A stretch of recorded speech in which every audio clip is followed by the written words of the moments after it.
Okay. Obviously, Jalen Hutchfino had a fantastic game. Your thoughts on a freshman getting 35 points on the road in a rivalry game, number 5 team in the country, when you really need it?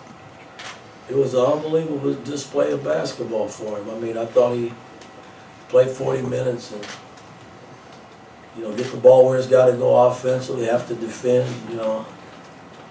and then put the ball in the hole. Man, he had a tremendous game for us. I mean, and we needed it. I mean, Trace, they just weren't going to let him play. He got in foul trouble a little bit and gave us some positive minutes the second half, but we didn't get a whole lot out of him in the first half because they just, they just wasn't letting him play. But everybody filled in around him. I thought coming in the half, the shot that they made before the half, we got off to such a slow start, man. And then our defense got us back in it, and we just was hanging around. And in the second half, man, it was just an unbelievable combination of defense and putting the ball in the bucket. Mike, how much better have you seen Jalen get at basically just being able to get to the spots on the floor where he's most comfortable scoring the ball, whether it's the mid-range or around the rim, just getting the ball where it needs to go for his offensive game? Well, again, I mean, we knew when we recruited him, he could get to those spots and make shots. So I tried to, put my offense around him. Tonight we ran a lot of pick and rolls with the ball in his hand, and he made a lot of good offensive plays. He got the ball out to Miller and to areas where guys could make shots, and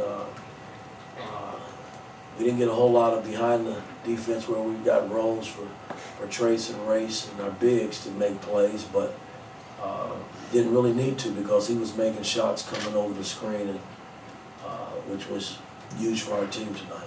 Okay, Tom, Mike, then Jim. Mike, with all the congestion around those screen rolls too, they were able to find Miller and Trey. They both had 3 threes.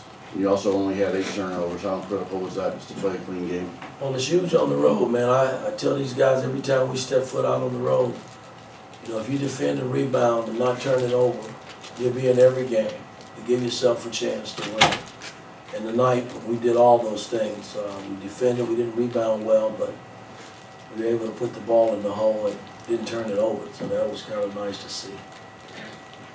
Mike? Coach, what did you see Purdue doing on defense that gave Jalen that mid-range? Were they dropping on the ball screens and basically? Well, Edie drops, yeah. And the other bigs, they're up. So the matchup starting the game was Race. Edie had Race, so we tried to keep Race in early pick and rolls, and eventually they had to come to Trace. Eventually they were moving Edie back to the 5 guy to actually guard him. But again, our offense, when we run in pick and roll, it's predicated on spacing and how teams are playing. Sometimes they hard shell, sometimes they drop, sometimes they stay a little bit longer in terms of trapping the ball, and then you got to get rid of it. So, but the way they played, he had a good night. Jim? Mike, you know how difficult it is to play in this building. Tell me about it. And then Purdue had a 33-12 differential in free throws. You guys were out rebounded by 16. With all of that, what did this team find on the road to be able to pull this win out? Just playing hard, man. Again, your defense will keep you in a lot of games, I'm telling you. If you just get stops, and tonight we were making shots too, so that's a deadly combination when you get stops and you make shots behind it. So, and yes, it has been that was the first time I've ever won here at Mackey. 4 years in college, I never won here. It's a tough place to win. And they've always had great teams here, well-coached teams. So we beat a good team, a well-coached team tonight. Tom? Coach Trace obviously had foul trouble, but he still goes for 10, 8, and 7. What is it about his attitude that even if he's not playing his best game, even if he's in foul trouble, that he's still able to impact the game? He stayed in the game mentally, and a lot of great players, when they're struggling like that, they'll start complaining about this and that. He just rode what was going on. He knew what was happening, and he filled in nicely the second half. Did a lot of good things for him, like he's done all season for us, and was able to help contribute to help us secure the win. Coach, you see Rosemont, when he walked off the floor, he was shouting, "This isn't the same Indiana." What did this win and sweeping Purdue for the first time since 2013 do for you in your quest to rewrite Indiana's narrative? Well, again, I mean, this is a big game. I mean, you know, it's amazing when you come in that arena. Their fans they're jacked up and they got wonderful fans. They cheer their team, and when they come to Bloomington, it's totally opposite. It's all about our team, and to come into this hostile environment and get a win, it just says a lot about our players. You know, I mean, you know, we've been really sitting at the top in terms of being one of the best teams in the Big Ten since we had the skid on the 3-game lose. We're like 10-3 now in the Big Ten since that start. But that's behind us, man. I try to prepare these guys for every game, and Iowa's next. This game's behind us. You know, I mean, they can celebrate a little bit on the bus, but come tomorrow morning, we got to start preparing for Iowa, who played a hell of a game today against Michigan State. Coach, I think it'd be easy to say that this rivalry is as alive as it's been in quite a while.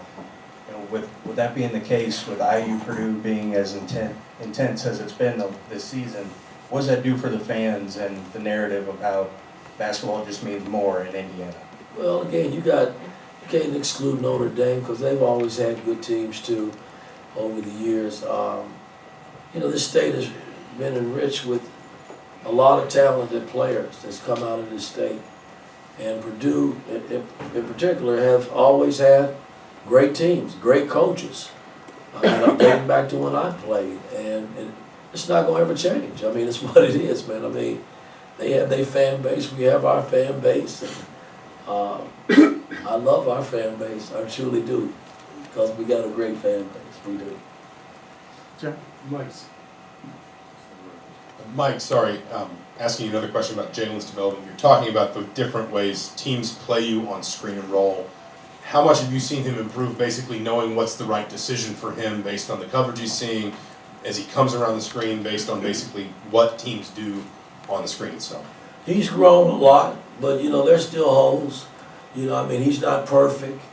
I think as he continues to mature as a player, he's going to actually figure it out, all of it out. I mean, there's a lot of things from a point guard, whoever's running the pick and roll, that you gotta read. And he's had his moments, but tonight he was brilliant in terms of how he played the pick and roll and got to his sweet spots and made shots. He made free throws, got fouled. I mean, he just had a total good game today. Okay, we're going to finish with Jeff, Zion, then Seth. Go ahead.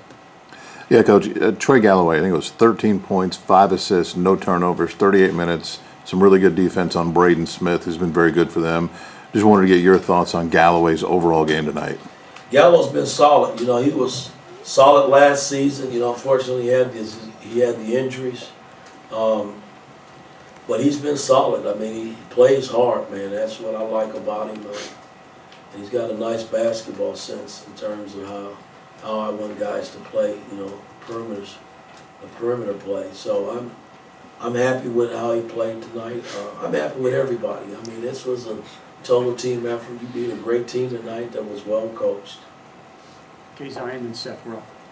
Yeah, Mike, talking more on Galloway, just defensively, what did you see him doing tonight when guarding Braden Smith, just holding him to a low game? Well, he's trying to put, like we did at our place, apply pressure. I think this, any team that you play in the Big Ten, you got to have front court, pressure. And we tried to apply it early, off the floor when they would inbound the ball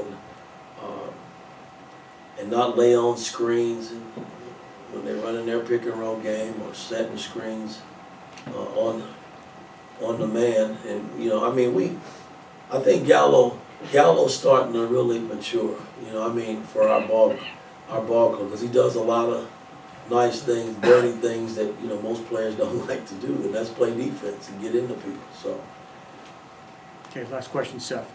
Mike, you came out of the locker room after halftime on a 17-4 run, and that really broke the game open. What was the message in the locker room, and what adjustments did you make? Well, you know, I told them, hell, to be on the road, be down 4, you should be pretty happy, but you can't be satisfied. And I told them the first 4 or 5 minutes to start the half was going to be critical. Because, you know, we had guys that had fouls. I mean, it was just, we had 4 guys that had 4 fouls, so coming down the stretch.